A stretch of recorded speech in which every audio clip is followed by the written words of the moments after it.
Why'd you make me do that? I didn't want to do it.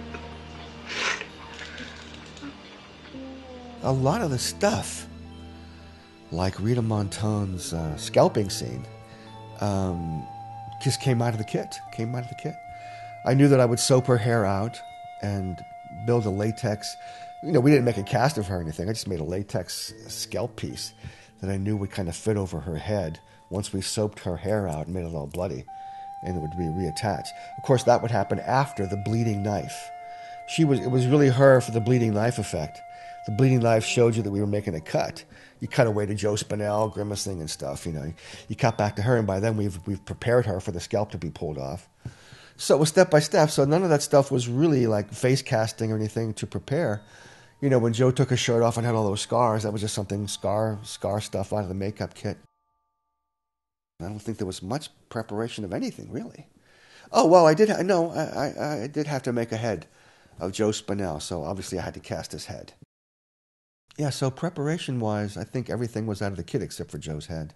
And I already had my mask, so that was just a matter of lining it with plaster of Paris and throwing in food from the catering table.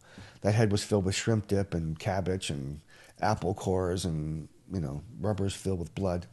And I knew I could blow it off because I had done it in Dawn of the Dead. I'm just going to do the same thing, take a double-barrel shotgun to it. However, this was through the windshield of a car. I never fired through the windshield of a car before, so I had goggles on to protect me. And when I actually fired the gun, it threw me off the car. And I think Joe caught me. Somebody caught me because he was standing there, watching the effect. And we had to leave there within 60 seconds because you're not allowed to fire a gun in New York. The Sullivan Law, 5-year sentence. But I wanted to see what happened to my head, because there were like 5 cameras on it, I walked around the car looking at my head before they took me away. And that car, they put that car in a garage.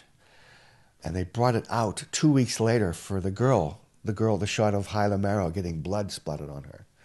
And then we couldn't use it. It just smelled. It was horrible, the car. So they found some other car that the interior looked, it wouldn't matter because, you just see her. She could have been in a Volkswagen, And they dumped the original car in the river.